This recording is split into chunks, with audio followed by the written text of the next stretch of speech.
सभी भक्तों को भगवत गीता पढ़नी चाहिए। ये प्रारंभिक ज्ञान हैगा, एक तरह से स्कूल एजुकेशन टाइप का है।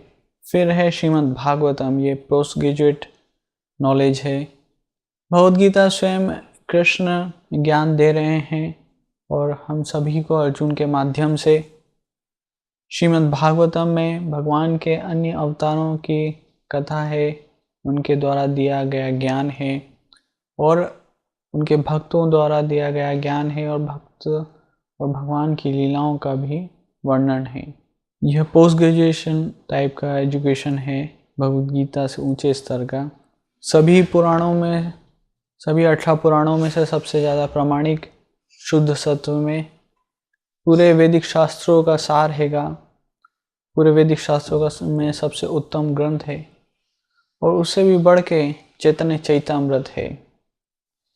यह भगवान कृष्ण के जो आध्यात्मिक जगत गोलोक वृंदावन में भगवान की जो लीलाएं हैं और जो कृष्ण तत्व है, कृष्ण से जो संबंध है, श्रृंगार और वात्सल्य, दास साख्य, इस पे और ज़्यादा जानकारी देता है, प्रमुख रूप से श्रृंगार भाव। तो भक्तों को इन ग्रंथों का अध्ययन करना चाहिए। चैतन्य चैतामृत एक से PhD लेवल का ग्रंथ हैगा, सबसे टॉप मोस्ट हैगा। तो क्रम इस तरह से होना चाहिए, व्यक्ति पहले भगवद गीता पढ़े और फिर श्रीमद् भागवतम, उसका अच्छे से अध्ययन करे और फिर चैतन्य चैतामृत। चैतन्य चैतामृत भगवान चैतन्य महाप्रभु की लीलाएं हैं और उनके द्वारा दिया गया ज्ञान है।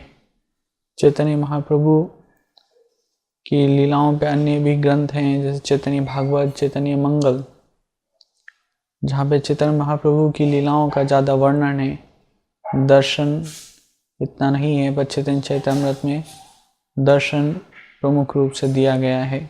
और इन सभी के e books, free e books available है इंटरनेट पे। आप purebhakti.com, iskondesire3.net, krishna.com, इन सब वेबसाइट से आप डाउनलोड कर सकते हैं। फ्री ई बुक्स हैं, पढ़ सकते हैं। nitayaved.com, इस तरह से कई वेबसाइट्स हैं।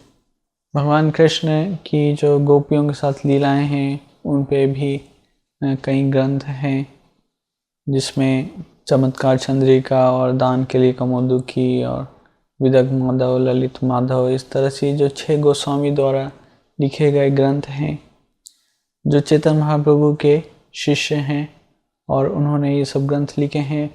आध्यात्मिक जगत में गोलोक वृंदावन में जो कृष्ण की लीलाएं होती हैं, और जब वे 5000 साल पहले आए थे इस पृथ्वी पे वृंदावन में, तो उन्होंने जो लीला की है और आध्यात्मिक जगत में गोलोक वृंदावन में जो लीलाएं चलती हैं, उन सब लीलाओं को उजागर किया है। क्योंकि जो 6 गोस्वामी हैं, ये भी आध्यात्मिक जगत से ही आए हैं। जैसे कृष्ण आए थे तो 600 साल पहले चैतन्य महाप्रभु आए हैं और उनके साथ जो भी पार्षद हैं वो सभी उनके नित्य संगी हैं। कृष्ण अकेले नहीं आए हैं आध्यात्मिक जगत से, उनके साथ कहीं कहीं उनके नित्य परिकर, नित्य एसोसिएट्स, संगी हैं वो इस तरह से इस भौतिक जगत के पतित आत्मा नहीं हैं, वे भी सब आध्यात्मिक जगत से आए हैं कृष्ण की लीला को और मधुर बनाने के लिए।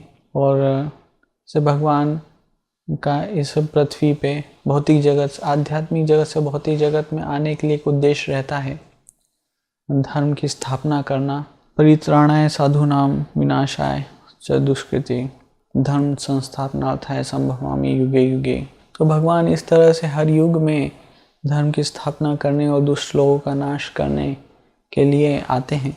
तो 500 साल पहले भगवान श्री चैतन्य महाप्रभु आए हैं, पर भगवान कभी अकेले नहीं आते हैं, वे हमेशा अपने नित्य संगियों के साथ आते हैं। आध्यात्मिक जगत में भगवान हमेशा अपने भक्तों के साथ लीलाएं करते रहते हैं।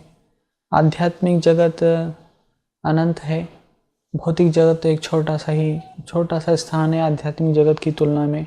और कहीं अनेक जीवात्मा हैं जो मुक्त हैं, उनमें से भी कुछ ऐसे हैं जो भक्ति करके आध्यात्मिक जगत पहुँचे हैं, मुक्त हुए हैं, और कुछ ऐसे हैं जो हमेशा से ही आध्यात्मिक जगत में हैं, उनका कभी इस भौतिक जगत में पतन नहीं हुआ है।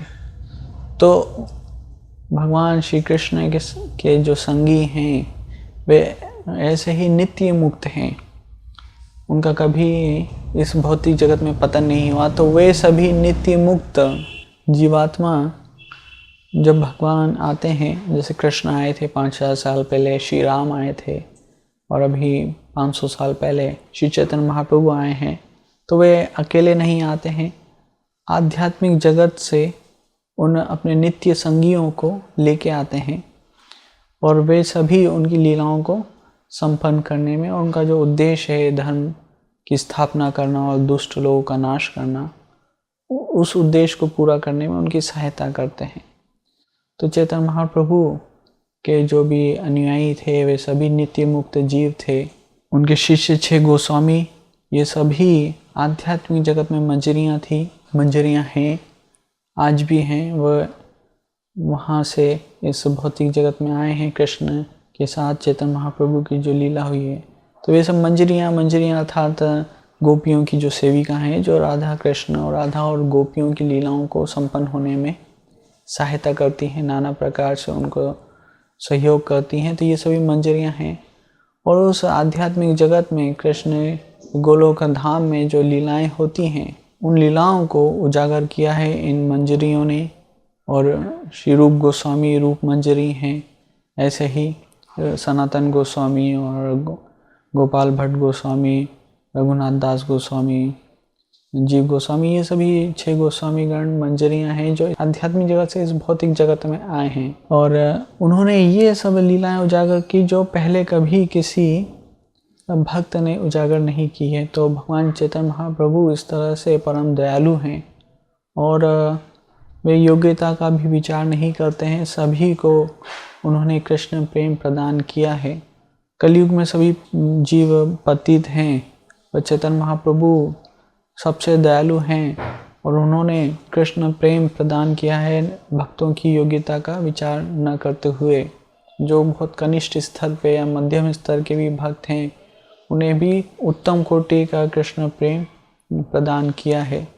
तो इस तरह से जो गोस्वामी गण हैं, उन्होंने जो ग्रंथ लिखे हैं, ये बहुत महान कृपा है उनकी, और हमें उन ग्रंथों का अध्ययन करना चाहिए, पाठ करना चाहिए। तो हमें जानकारी होगी कि कृष्ण की किस तरह से लीलाएं होती हैं आध्यात्मिक जगत में गोपियों से, और भी अपने माता पिता जो वात्सल्य भाव है मित्रों के साथ, या दास जो हैं उनके सेवक हैं।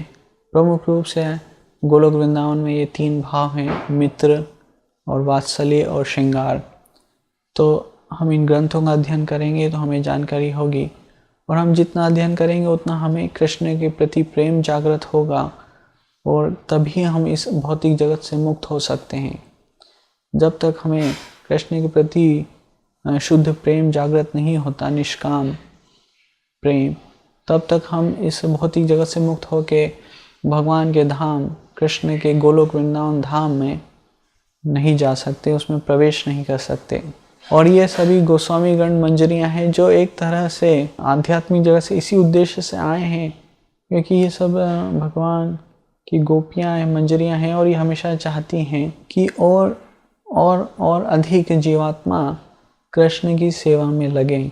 तो सिर्फ इसी उद्देश्य से कृष्ण भक्ति का प्रचार करने ये सब मंजरियाँ और गोपियाँ गोस्वामी के रूप में, गोस्वामी गण इस चैतन्य महाप्रभु के संप्रदाय में, ब्रह्म मध्व गौड़ीय संप्रदाय चैतन्य महाप्रभु के शिष्य जो अनुयायी हैं, तो जो गुरु शिष्य परंपरा में चैतन्य महाप्रभु की ये सब गोपियाँ और मंजरियाँ हैं जो आध्यात्मिक जगत से आई हैं, सिर्फ इसी उद्देश्य से कि यहाँ से कुछ और जीवात्माओं को प्रेरित कर सकें, उन्हें शिक्षा दे सकें, उनको शुद्ध कर सकें, और उनके हृदय में शुद्ध कृष्ण प्रेम जागृत कर सकें जो सुप्त हो गया है। तो इसी उद्देश्य से ये सब ग्रंथ लिखे हैं, और ये सब गोपियाँ और मंजरियाँ चाहती हैं कि और से और अधिक जीवात्माएं मुक्त होके कृष्ण के गोलोक वृंदावन धाम जाएं और कृष्ण की नाना प्रकार से सेवा करें।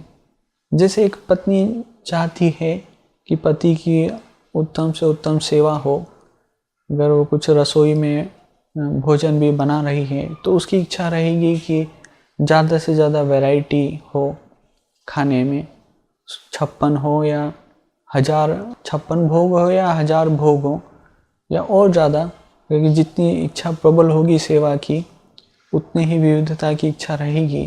तो ये विविधता तभी संभव है जब बहुत सारे सेवक हों, क्योंकि एक व्यक्ति, एक भक्त अकेला इतना नहीं कर सकता।